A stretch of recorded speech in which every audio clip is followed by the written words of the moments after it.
do this, to share knowledge if I can, if I can be of use to you guys. And because I'm a music photographer, I thought, wouldn't it be good to just start with music photography? Now, you have to take everything I say with a pinch of salt, because I am not the only music photographer in the world. There's loads of them. All I'm giving you is my opinion. And as we go forward after this, if this goes well, who knows if it does or not. If it goes well, I'm going to do more of them. And I've got a list at the end of all of this. And I want to talk to you guys about it and see what you want to learn and see what I can possibly teach you. Yeah, so I think we should just crack on. But one of the main things, the reason I'm doing this as a live broadcast as opposed to just a recorded video, is that I want the interaction. I want you guys to be able to write in the comments, whether you're watching this on Facebook or watching it on YouTube, you can comment. And I've set up a software that I can read all of your comments and I can reply to them. Okay, also, I love this. Please feel free to swear. Great. Okay, I'm going to crack on with this presentation. It's an introduction to music photography. I thought I'd start with something that I'm supposed to know the best, right? I also do portrait photography and other stuff, but this is an intro to music photography.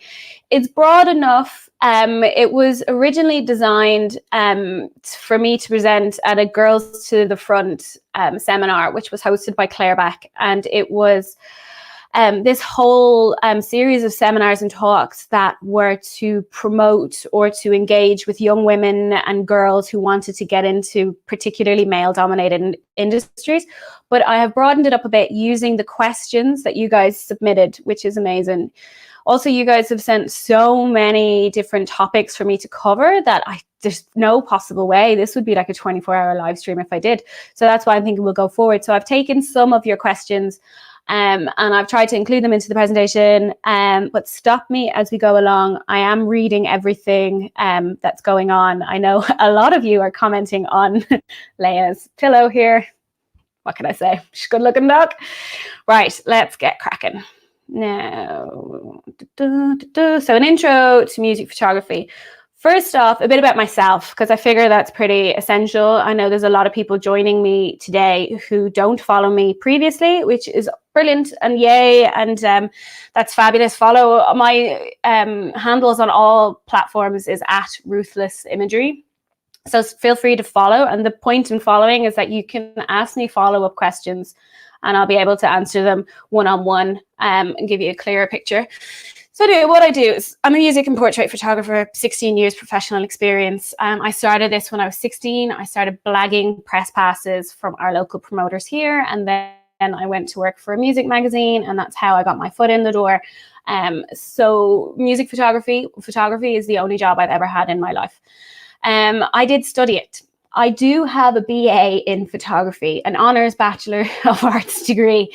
I hated my degree course. I don't advise other people to do it. If it's not something, if you're not academically minded, which I'm not, I'm more of a tactical learner, but that's a course for another day. I've toured with some amazing bands. You'll see all that on my Instagram, but this is just to say that like I'm not just some mad woman who's talking out of her arse.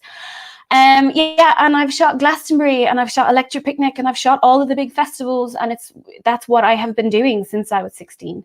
And I have a portrait studio here in Dublin. And what I use the portrait studio for is festival season is obviously only the summertime, unless you switch continents. And in Ireland in the winter, it's very hard to do shoots outside. So I opened a portrait studio, and in there I welcome lots of amazing bands and, you know, all different types of artists, and we shoot there. So I do have a knowledge of studio lighting as well as natural lighting and stage lighting. Photographing stage lighting. I don't know how to program stage lighting. Probably point that out. And I have the world's greatest dog.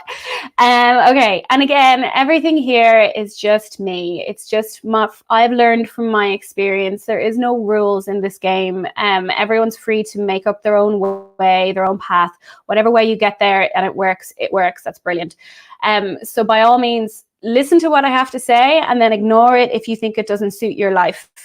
I'm making this up as I go along. There is no course in how to be a music photographer. I can only give you tips. And if they don't work for your region, your lifestyle, whatever reason, just adapt, overcome, and evolve.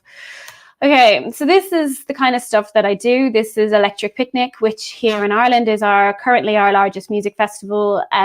So I usually get like AAA passes, which is access all areas. It didn't always used to be like that. I used to just get regular press passes. I used to sneak the camera in. But yeah, I've gotten to a stage now where I do have a pretty hefty pass that would allow me access to climb sound towers and things like that, which is where I'm able to take shots like this from. And here's just some examples of my work. I'm not going to dwell on this too long because I'm sure a lot of you know my work. Maybe you don't. This is some from the Arcade Fire tour that I was on, which was actually 2 years ago to the day, surprisingly enough. This is the Hosier tour, which is the last big tour I was on. We finished up in December last year, when people could still go to gigs.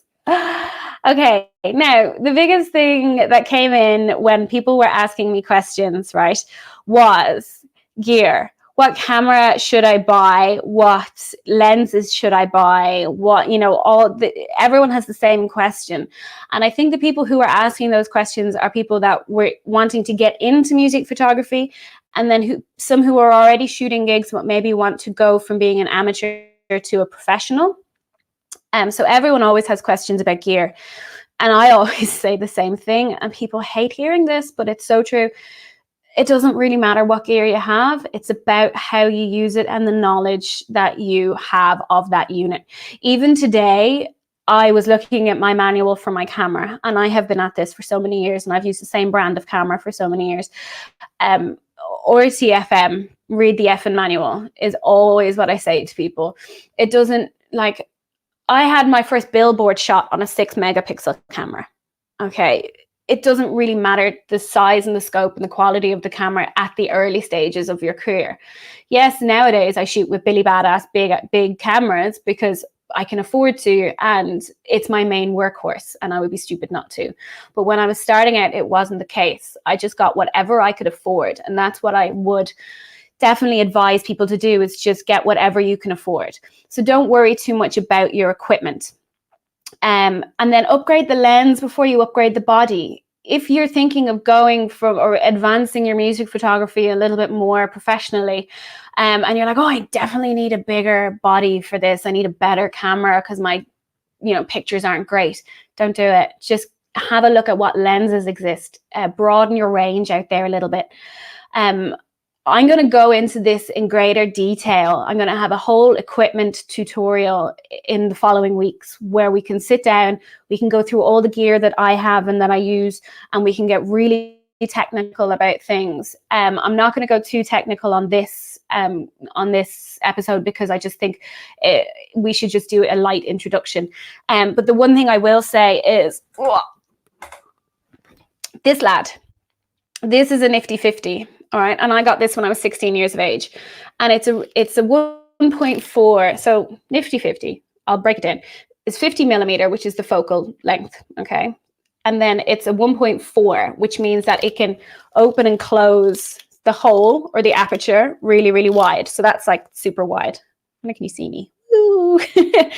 I recommend that everyone starting out gets a nifty 50. Okay, and what you do with this is, you can shoot in really crappy venues, in low lights and things like that, which you will be, you'll have an awful lot of low light conditions when you're starting out, or you should anyway, because you're going to be photographing smaller bands in tiny venues where they only have the one light over and over again. So this is fairly cheap, but in saying that, I bought that when I was 16. Actually, I think my parents bought it for me for my 16th birthday, and I still use it. Okay. And I'm 33? Jeez. I'm around 33 now. So this is how good a good piece of glass will carry you. So hang on. So a nifty 50. And then another thing I'll say, just on the very brief topic of gear, is check your camera's ISO capabilities if you know what that is. Okay. And what I tell people is the camera that you have is brilliant, but only to a certain point. Okay. I want you to take your camera and go to a dark room and shoot at 200 ISO, 800 ISO, 1600 ISO, 3200 ISO, bring them all into the computer, blow them up and see where the grain is unmanageable and disgusting. Okay, so if you can't shoot at 6400, you'll know. So this is all I'm saying on gear. I don't want to dwell too much on it, because really at the level that you're at, you don't need to obsess about gear. Try and keep it budget friendly. You're not earning money, so stop spending money. All right. Now, someone's asking, have I got a tip jar? Why, yes. That's really cheeky. Okay, hang on. If I'm going to get to this at the end. If you are enjoying this and future tutorials that I think I'm going to be able to deliver to you, then I will say I have a PayPal set up. Ta-da! And if you want a tip, also in the description of wherever you're watching this, whether it's on YouTube or Facebook, there is links in the description that will take you to there. Now, going forward, what settings to use was the second biggest question that people asked. And this is what I say: if you need to ask what settings to use at low light, you don't know your basics. I will teach basics at a later date, and it's the exposure triangle, your aperture, your shutter speed, and your ISO. And you should always be shooting on manual, 100% shooting on manual. When the conditions are so variable and so difficult, you have to give the camera a fighting chance by taking control and shooting in manual. I am going to do a dedicated tutorial on that, so stay with me. But if you just want to be lazy and you want the answer, fine. I'll give it to you. It's kind of like how long is a piece of string, because, you know, what setting should I use for music photography is like, well, is it a really bright gig or is it a really dark gig? And what camera do you have? So let's just say your lowest aperture on that lens, it's 1.4. On some of your lenses, it'll be 3.5 or 4.5, I don't know. You should use the highest comfortable ISO, which is what I told you to do previously, is find out where your camera kind of craps out. So let's just say that's 1600, and use 1/60th of a second so you don't get camera shake. Good? Really, I can't answer that question, but I will teach you how to answer it for yourself at a later date. Okay, let's crack on. This is something that you need to know, is how to build a portfolio. And a portfolio used to be, back in my day, I'm not that old, but back in my day, I did have a physical portfolio. And I got my job in Hot Press magazine, which is a music magazine, with my physical portfolio. I scheduled an interview with their photo editor, and we went for a cup of tea, and I had my big portfolio, which I still have here. I'm never ever showing you what's in it though. And I showed him what was in it, and Graham Keogh, the photo editor, gave me a job. But today things are digital. So when I say building a portfolio, I do mean building a body of images that you can be very proud of, that you then, you know, it's like building a website, but a portfolio of imagery should just be the stuff that you can go, this is decent, decent, decent, decent. It's stuff that you can stand behind and that you really love. So that's your portfolio. How to build a portfolio. Shoot absolutely everything. And I mean everything. Have your camera with you at the early stages of your career and shoot everything. Go to gigs 7 nights a week. Sneak your camera into gigs if you're not getting press passes. Go to gigs where there is no security and you can bring your camera.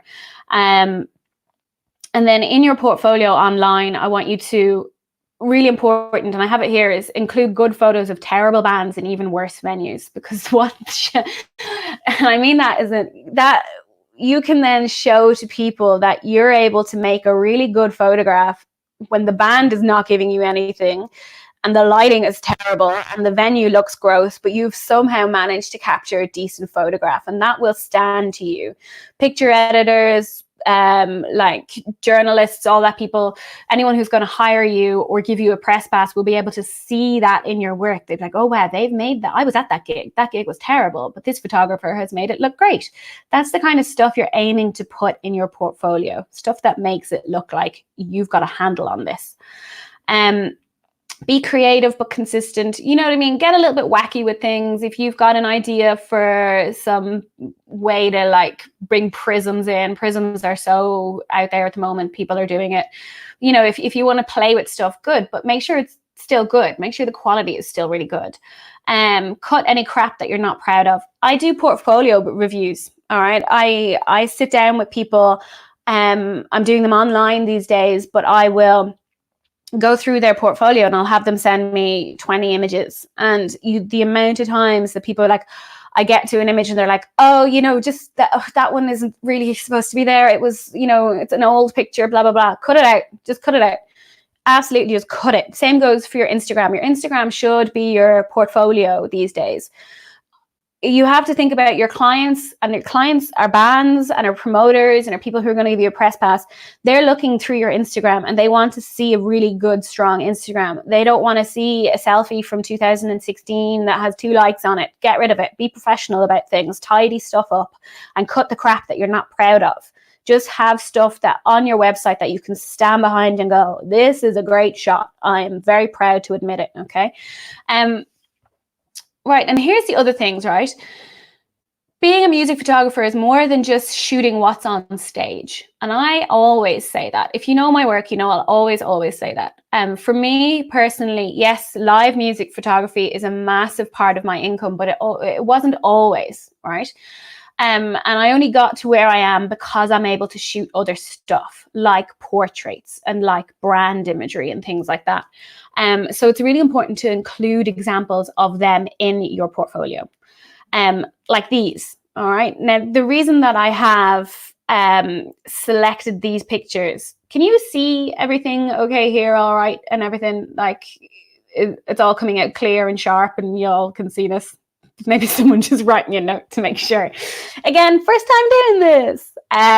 Right, so the pictures I've included here are examples of natural light portraits, but it shows that you can make daylight look fairly interesting. Okay, so when I say include portraits, you don't have to go mad and rent a studio or anything like that. You can just take your mate's band down to the Phoenix Park or whatever park you have, and when the isolation is lifted, and take some pictures, or take some pictures of your mom, or take some pictures of, you know, your mates. And it doesn't have to be OTT. It's just people are looking at your portfolio mainly to see your technical abilities, and that's what you want to show off. I don't care who the person in the photograph is, whether they're famous or not. Yeah, my portfolio is full of famous people, but it's also full of just people who are my friends that I think I've gotten a really nice picture of them. Okay, so don't worry too much if your portfolio is not jammers with like top celebrities. We're just looking for technical ability. Also, here's the thing. People, when they're building their portfolio, they get really hung up on, oh, thanks, by the way, Luke and Taz and everyone and Justin, all saying that you can hear me and everything's going smoothly. Oh, yeah, so good to hear. Right. People get hung up at this stage in their career thinking that because they haven't got the golden ticket press pass, they can't do anything with their lives, which is bullshit. So, swearing. I need a swear jar, don't I? I'm bloody stuffed at the end of this. I'll be able to take it all for pints. Christ, okay. You don't need a press pass to shoot a lot of stuff, all right? There's loads of free events happening in your community that you can make look really interesting, all right?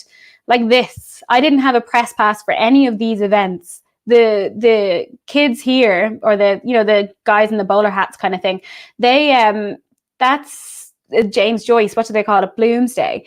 The Three Girls Dancing is a festival, and I was a punter. You know, these kind of things. I'm like, you don't actually need to be a professional photographer to take these shots, but they'll still look really good in your portfolio. Okay. Include stuff like this. Now, it doesn't have to be your overall feature, and it shouldn't be your overall feature. And you're probably thinking at me, like, you're mad. Why would you include stuff like that in a music portfolio? Like, well, at this stage in your career, you're not just a music photographer, you're a professional photographer. And you should include stuff like this that shows sunny days, and you'll see that brands will share on Instagram, because when you're being hired to shoot a festival or an event or something like that, they're looking for a music photographer. They're also going to be looking for someone who can keep the brands and the sponsors happy by shooting stuff like this that they can put out on their Instagram and go, hey, big thanks to alcohol brand for sponsoring this amazing festival. So if a promoter is looking to hire a junior music photographer to shoot their event, they're going to make sure that the photographer is able to capture the whole event. Okay, so that's portfolio tips. Okay. As I said, I do portfolio one-on-ones, and I'm happy to sit down with people, and it takes a while, and I can be very critical, but constructively so. But I think that's the way your work should always be viewed, is critically, because otherwise you'll never learn. If you want just compliments, give it to your friends or give it to your granny, and she'll be like, "Oh, it's amazing! You're so good. You did this." And no, that's not me. A portfolio review with me is like, "That's crap. That's crap. This shows potential." Okay, now the next biggest thing that you were all asking me is, how do you get access to gigs? It's not that hard. I got my first press pass when I was 16, and how I did it and why I did it was I wanted to go to a gig. I was working in a record store at the time. I wanted to go to a gig in the Olympia Theatre. Probably shouldn't name names. Sure, look, it's out there now. I wanted to go to a gig. I didn't have a ticket. All of the other staff were going to the gig. So I took out the phone book back in the day when we had phone books, and I found the promoter's phone number, and I rang, and I pretended I was from a student newspaper, even though I was way too young to be a college student. And I lied, and I said we wanted to send a photographer, and I went and picked up a press pass at the door. That doesn't work anymore if you're thinking of trying it. Now everyone looks to see your Instagram and your portfolio. So make sure you have a portfolio in advance from shooting, free to attend events and things like that, first. But yeah, let's just pretend I didn't tell you that story. There is ways of getting access, though, that you don't need a press pass for, and it is contacting the band. Okay, and don't think that you're going to get access to U2 or whoever, like for your first gig. I have people doing that to me all the time. They come into my DMs, which is totally fine, and they're like, "Hey, I'm a junior music photographer, and I'm looking to shoot U2, or whoever the band is, but I've never shot a gig before." And I'm like, no, that's not the way it works. This is your level. Start at your level. Pick a band that's at your level. So, look for student bands. Go to things. In Ireland, we have the Irish Youth Music Awards, which is amazing. And it's all the youth centres around Ireland have bands made up of teenagers and young people. And they are always looking for photographers. So do things like that, like use your imagination a little bit, show some initiative, and go, okay, there is a small battle of the bands coming up down the road in this small venue. I'm going to contact the organizer of that and see, can I come in and be their photographer? You do that, you get 2 or 3 amazing shots, you add them to the portfolio. All right. You can contact the promoter if you're good and if you have a portfolio, and always be nice about things and don't expect miracles. They are under no obligation to grant you a pass if you are not a nice person or if your work sucks. All right. I'm just going to tell it like it is. Someone's like, MCD and Aiken are notorious for not replying, even if your image bang. Okay. Yeah, grand. But this just proves what I just said. They are under no obligation to reply to every single photographer.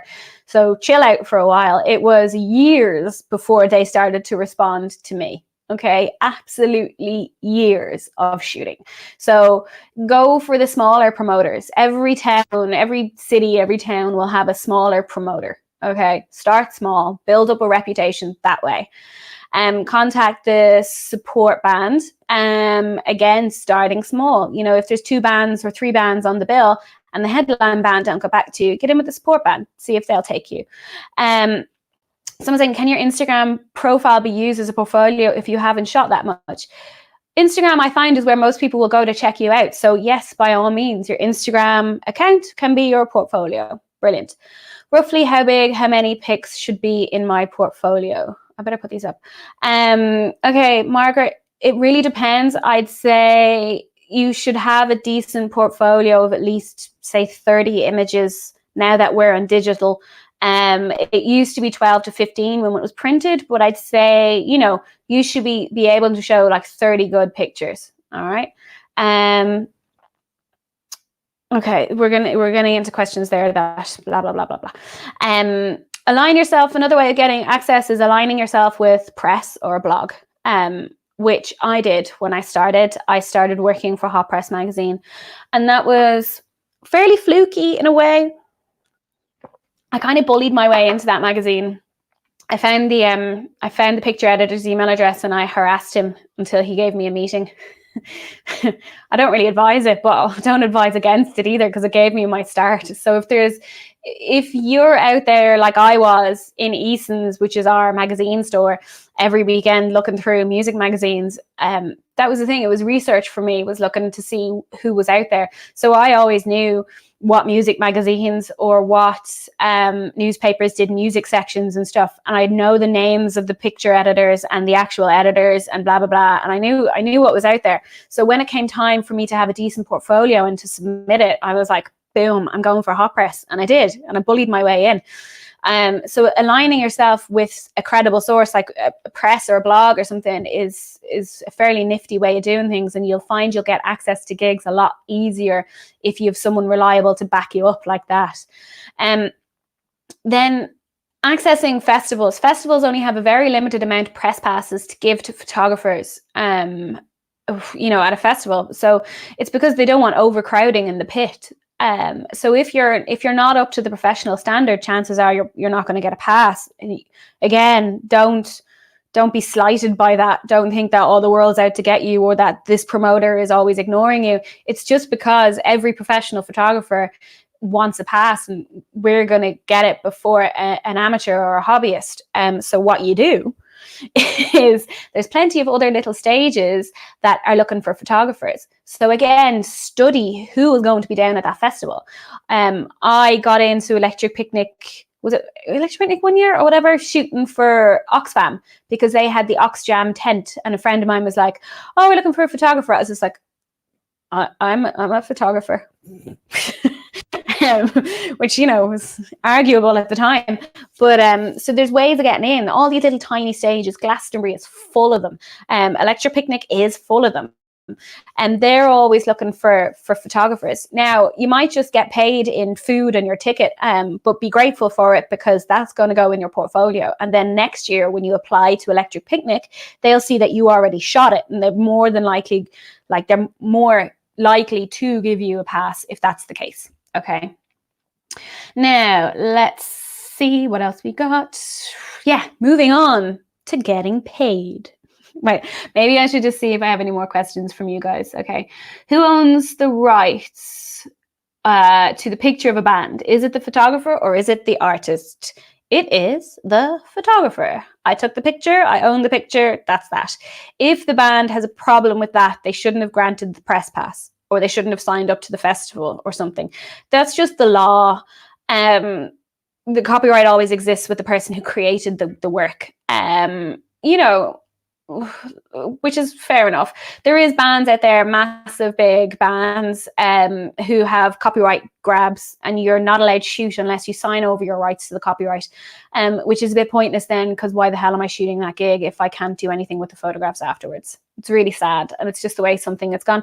But most bands are fairly sound, and they're like, no, you've gotten off your ass, you've come all the way in here, you bought the camera, you're taking the pictures, they're your shots. So that's the question. When contacting, should you keep it short and sweet and to the point whilst keeping it professional? Yeah, that's great. Exactly. My emails are always like, dear so-and-so, and the so-and-so is important. Make sure you know that person's name. So don't just write like, dear sir, madam. No, dear person. Let me love your work, big fan of this, particularly issue number blah blah blah, where you did a photo essay on this. Shows you know their magazine. I'm a photographer myself. I've recently studied here. This is my credential. I've done this. I have collected a short portfolio in a PDF and attached to this email, just in case you're looking for a photographer for future future events. I'd love to chat more about this. Here are the links to my Instagram and my Twitter, should you find them useful. Thanks very much for your time. Looking forward to hear from you. Boom. That's how you do it. Really short and sweet. There's no point in dilly-dallying and stuff, but make sure you know their name. Make sure you know what the publication is like. Tailor your portfolio for the publication if you can. If that music magazine has a particular type of style, pick the images from your archive that are in that particular type of style. Don't go mad on it and send them like absolutely banana stuff that doesn't suit them at all. If you can't see your own work in that magazine, don't bother. Like, you know, always kind of pick and choose what you can, and make sure to align yourself with them the best way so they can see you working for them. Right, I'm going to crack on because this is taking ages. Sorry. Okay. Building a brand. Did I? No, sorry. We're getting paid, weren't we? No. Okay, hang on 2 seconds. Right. Let's go back. So we are getting paid because I'm sure you guys want to know about getting paid. Okay. This is really tricky to get yourself from one level to the next getting paid. I don't advise that people work for free. Even it's really hard not to, but when you're building your portfolio, work for free or take trades and barters with bands. If the bands are going to use the photographs, they should be paying something, whether it is tickets to their shows for the next 6 months, whether it's merchandise or a tray of beer that they got free off their rider. Maybe the bass player designs websites and you can do a swap, something like that. What I'm trying to get across is that you value yourself. By absolutely just value yourself, value the art that you're creating. It just gives you a little bit more confidence going forward. I hate seeing really talented photographers who are in the pits alongside me, and I know their work, the work is really good, but they're not getting paid, or they're getting paid like a pittance. And I'm looking at them going, you deserve way better, so please value yourself. How I did it, which again, I can only give you how I've done things, is set yourself a goal. For me personally, it was like, I want 15 amazing live music photos in my portfolio before I start charging. So I did that. I was like, right. And for me, it was, I did a load of gigs. We used to have these all ages gigs in Ireland, and I do them for free. And once I had 15 incredible images, I was like, right, time to get some money. And that's when I went to Hot Press, and that's when I got money. But I never worked for anyone for free in terms of, if someone came to me looking for work, looking for photography, I'd be like, okay, yeah, I'm willing to do an exchange or a barter or a trade or something with you. And also, don't be afraid to increase your rates either year on. Like, you know, if your work is getting better and better and better, and someone comes back to you, they're like, oh, well, you did a shoot for me for 50 quid 3 years ago. Can we get that again? I'm like, well, did you use the pictures? Yeah. Did you like the pictures? Yeah. It's like, right, okay, it's definitely going to be more than 50 quid. And because I've gotten 3 years better, and you've got 3 years of use out of those pictures. So pony up, like. But yeah, it is the most difficult thing because people do lack confidence. So what I'm trying to tell you is just like, be Billy Badass and go, yeah, I'm good. My work is good. Believe in your work. If you don't know your work is good enough, do a portfolio review with someone. Okay, with someone who is, you know, in the professional field. So whether it's another photographer or whether it's a picture editor, like the Gallery of Photography in Dublin does portfolio reviews, which are great for like fine art stuff. So if you can find someone who's related to your field, whether it's music photography or portraiture or something, do a portfolio review. They will charge for their time, which is understandable, and sit down with them and take their feedback on board. The worst thing you can do as an amateur photographer is ignore what professionals are telling you and go, no, I'm better than this. No. If someone's telling you that you need to widen your range, or that that your blur is soft or something, you'd want to have a really good reason to ignore the information that they're giving you. Okay, I hope that helps. If it doesn't, soz.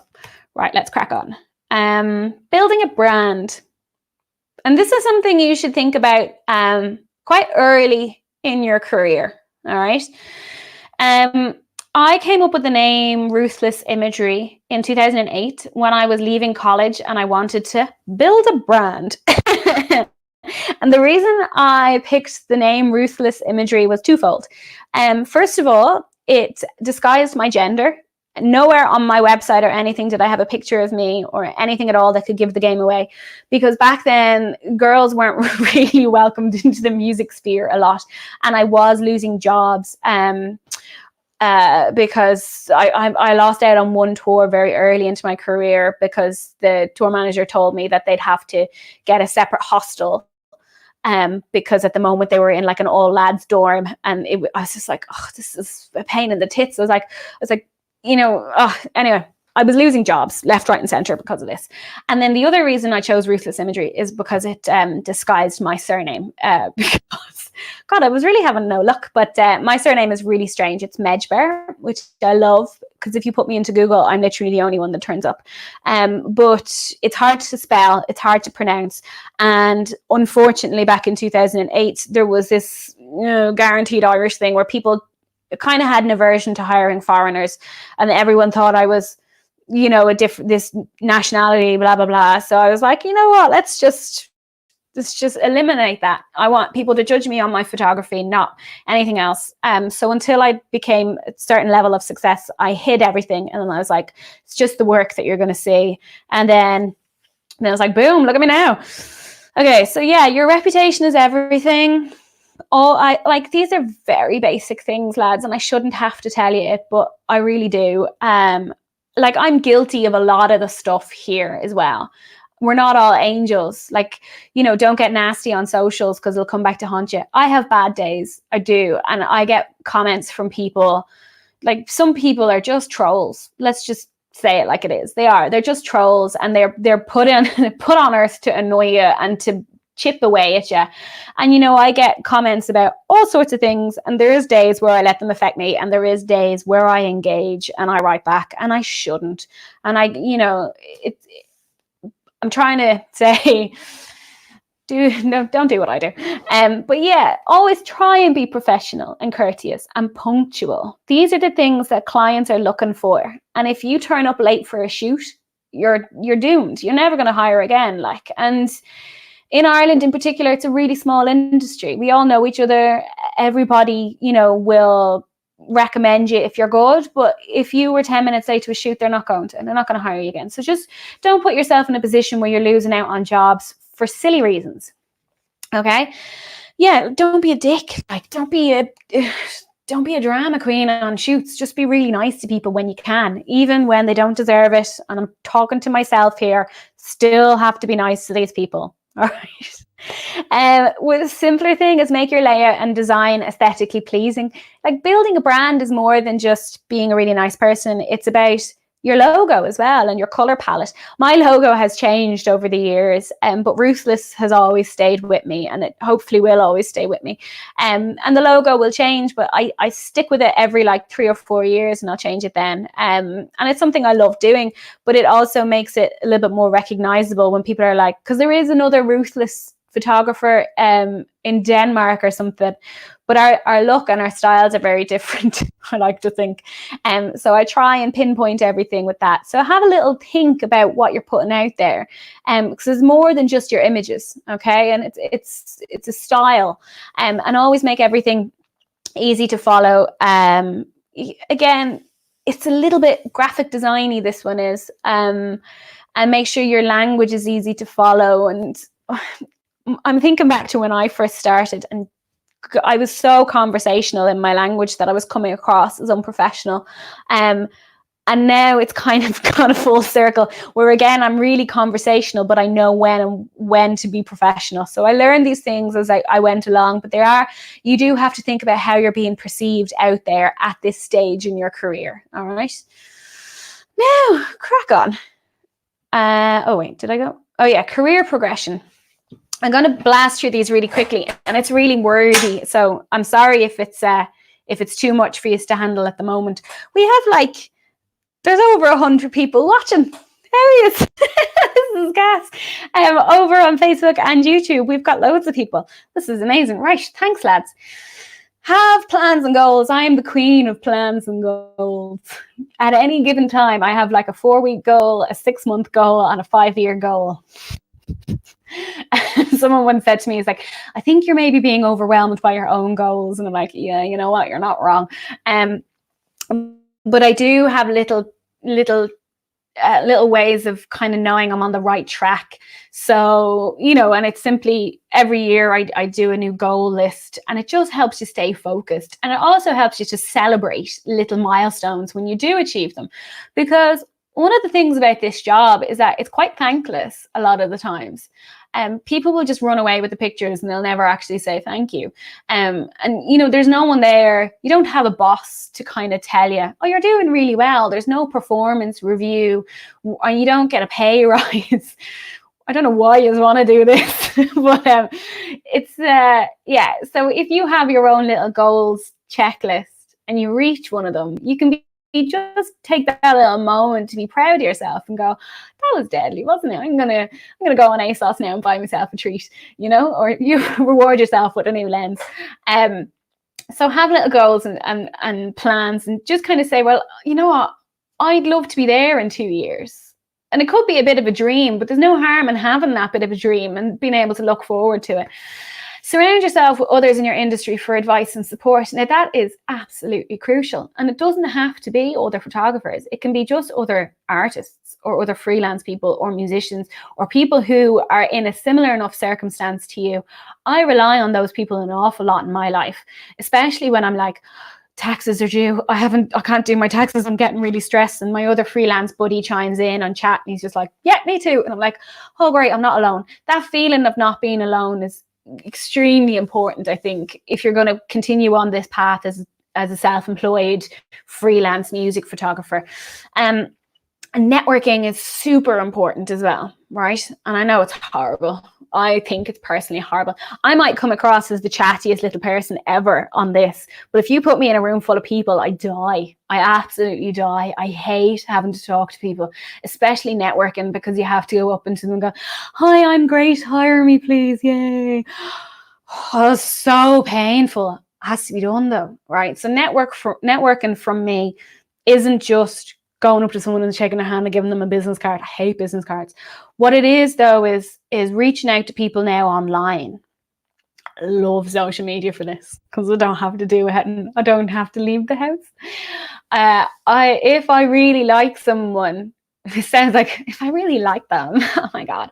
Now, if I really like someone's work, I will message them and I'll say, listen, I've had an idea and it came to me when I was listening to one of your songs. Is there any chance you'd want to work together? That's networking. It's simple, but it works. And networking, all it means is that you're just not in your own little bubble on your couch, that you're reaching out to someone, whether it is a photo editor, whether it is another freelancer, or whether it's a musician or someone that you want to work with. Just kind of like spread your wings a little bit and just kind of latch on to other people and collaborate. Collaborating is amazing. I love doing it. You know, evolve in your own style or consider your marketing strategies. Continuous self-promotion. Jesus. This is continuous self-promotion. God forbid that I should have 3 weeks off where I just sat in my hole and did nothing during isolation. Couldn't, because I have that fear, the freelancer's fear, where you always have to be doing something. And this comes from being at your level of like but getting into music photography, the introductory level.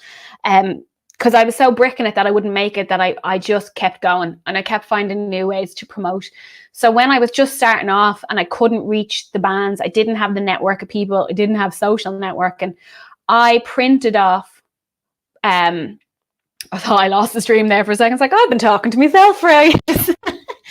I made posters and I printed posters and I walked because I didn't drive at the time. I walked around to all the rehearsal spaces in Dublin that I knew of and I'd stuck posters up in each live room and it was just like music photographer available to hire. That was networking. That was a marketing strategy. That was continuous self-promotion. So having the little wherewithal to kind of go, that's what I'm going to do. How do I reach these people that I wouldn't normally reach? And that's how you do it. All right. And it is by shooting outside of your genre, going to shoot a metal gig when all you've done is pop, because you're not going to survive on a pop audience for your entire career. So you'll need to be able to shoot metal and rock and everything else that's with it. Like, so kind of bringing the rest of the world to you, should I say. And identify your style. So this is really hard for me because I've gone for years without knowing what my own style was until I actually took a step back and I put all my Instagrams and stuff together. I was like, right, my style is very clear. It's it's colorful, it's poppy, it's this, that, and the other. And then my, you know, expressions in my work are always very natural and candid and smiley. I always catch people on the cusp of a laugh. So that's what my style is. And your style could be very different, but don't be afraid of it. Like, throw yourself into it and go, right, how can I exhaust this? And once you've exhausted your style, you'll see it begin to evolve. So maybe if you have a decent portfolio already, maybe just take a little step back and see if you can spot your own style in it. And then look at other people who shoot in that style and see if you can get inspiration and influence from them. And then fail again, fail better, fail and fail again and fail better. There's nothing wrong with failing. I do it so often. And it's just the way you're doing it. You put yourself out there like I'm doing today. And, you know, like, I'm hella nervous doing new stuff and doing this, and like, God, well, what if the camera dies, and what if this, and what if I die? Do you know what I mean? But if it failed and, you know, we lost the feed halfway through and all that kind of stuff, grand, whatever. You pick yourself up and you keep going. So if you messed up a photo shoot of a local band and, you know, you're thinking, oh, I'm never going to do this again, don't think like that. Just ring the band. They're not doing it. And trust me. And they, you know, just go and do it again. And it's grand. Like, everything's grand. It's not the end of the world. You might think it's the end of the world, but it's really not. Okay. Right. Some tips, general tips. Mind your manners. If you're reaching out to a photographer or to a promoter or to someone else, just be really nice about things. Don't have this air of entitlement that I see a lot of people coming through social media with, demanding a press pass, demanding attention from other people, kind of going, where's that location? I want to know. It's like, oh, stop, or, you know, or tell me what lights you're using. I'm like, I don't owe you anything. If you ask me nicely, I'll tell you. Do you know what I mean? But just make sure to realize that people have worked hard to get where they are, and they might not be as open to telling other people how to do it. So just be very cautious of that, and do remember that it's the real world. And if you get told off or you get ignored or whatever, shit happens. Dust yourself off, grow up a bit, and continue on. Like, you're an adult. You're supposed to be an adult anyway. So just keep going. Mind your mental health as well. If it's getting you down, either being a freelancer or your confidence, or maybe rejections from like promoters, or maybe you had a run in with a really nasty, ruthless photographer, mind your own mental health. Take a little step back. It can be really, really hard working on your own, and especially touring or music industry. All this music industry is very difficult. It's full of booze. It's full of chancers. It's full of empty promises. It's horrible. So just look after yourself and look after your physical health as well. Carrying cameras and lenses around fields full of mud and drunken people for 16 hours a day is really tough. Like, personally, I work on my shoulders an awful lot. The rest of my body isn't shite, but I work on my shoulders because the cameras are so heavy, and I'm so small that I just need to do that. So keep that in mind, and then don't mind what other people think of you. Again, bringing it back to the trolls there, you can't please everyone. Like, you really can't please everyone. The majority of people are lovely. Some people are not lovely. Some people will be annoyed with you, offended by you, all this stuff. All you can do is just be your best person, yourself. All right. Oh, okay. I've kind of come to the end of this. So I'm going to open it up to more questions, right? So pile on in with the questions there, and we'll see how we get on. I love that people are actually like, thanks, Kira. You're loving all this advice. That's great. Yeah, introverts. We all are. Isn't it gas? Like, what's this one? Haven't a portfolio, all pics on Facebook, any good as a source? No, Facebook is a disaster. It's an absolute disaster. Like, nobody is, like, people hate Facebook. Nobody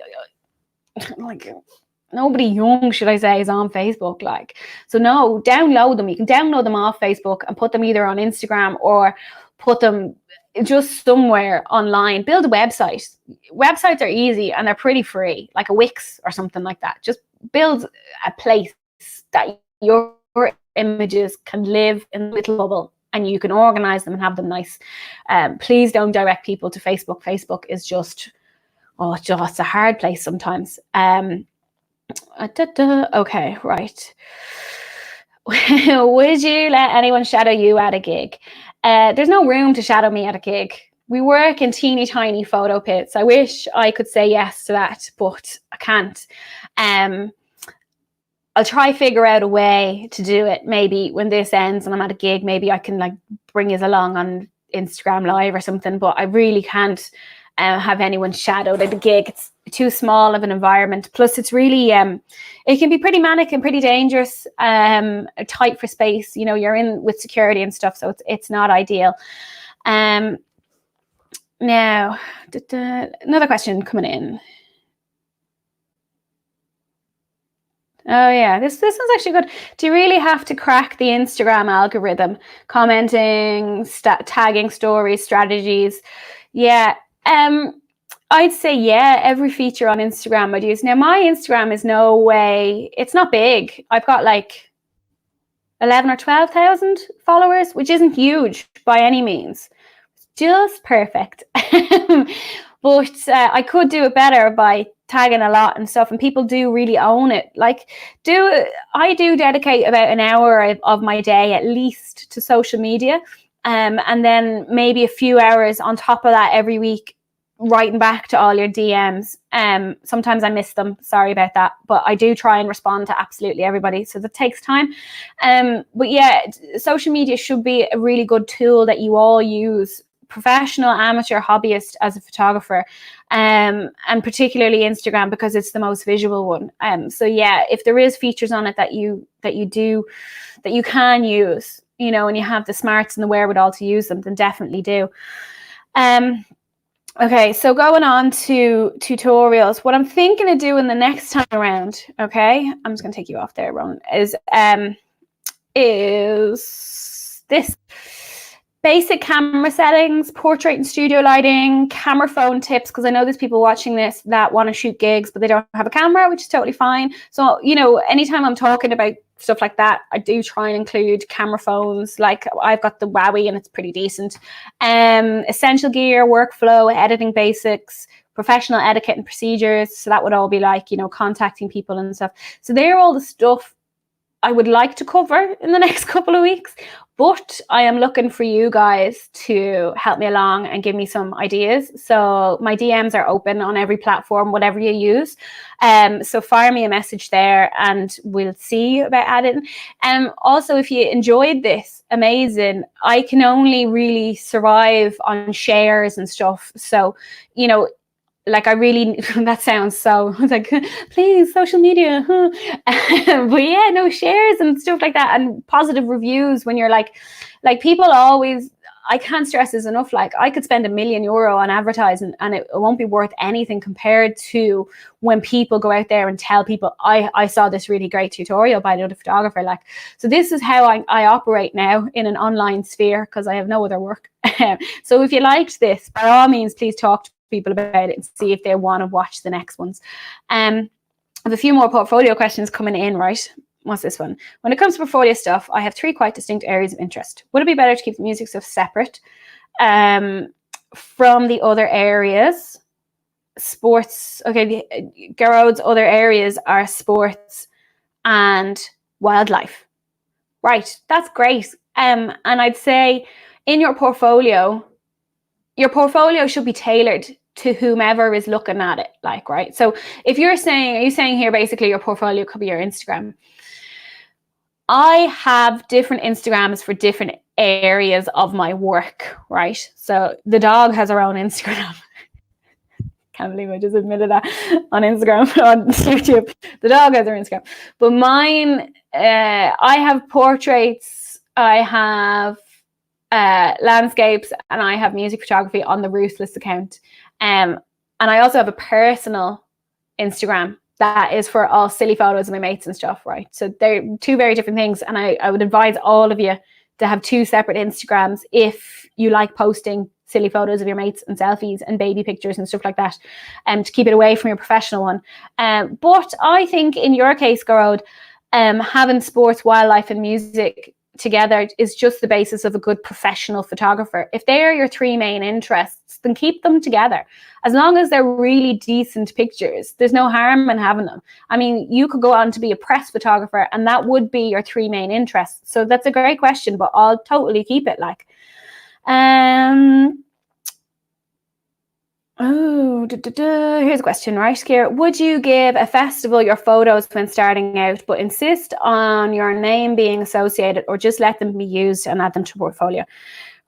Right, this whole name being added to things, photographer should be credited, right? Because it's the only decent thing to do. Jesus, if Kanye can credit his photographer, everyone can, right? But when you work for a festival or whoever, like a big entity as a professional photographer and someone's hiring you, they don't have to credit you. They don't, unless you work that into your contract saying, I'm going to do this for this rate, but you have to credit me in every photograph, which if you're doing it, if you're going to shoot like a small music festival and they're not paying you, make that part of the deal. Use it to your advantage and go, all right, like if you're just, if I'm going to get in food and board here for this, then I want to be credited. So your 5,000 fans or whatever on your Instagram will become my 5,000 fans. But don't have this assumption that everybody needs to credit you. They don't. Not if they've paid for the work.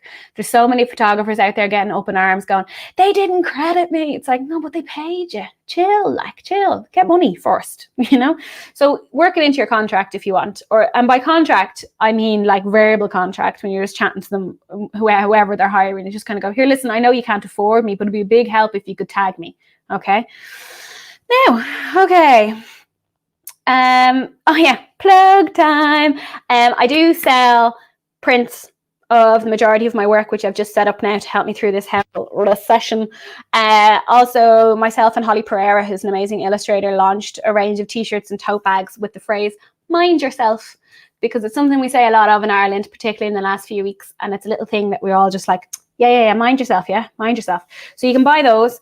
And also on my site, you can buy tutorial sessions and tutorial sessions and Skype portfolio reviews as well.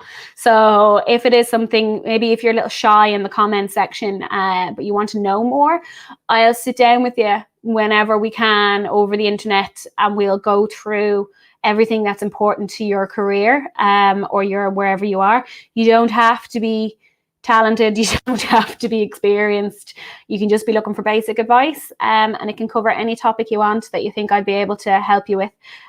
So I do them during the week, and they're supposed to last an hour, but they all last longer because I can't stop talking.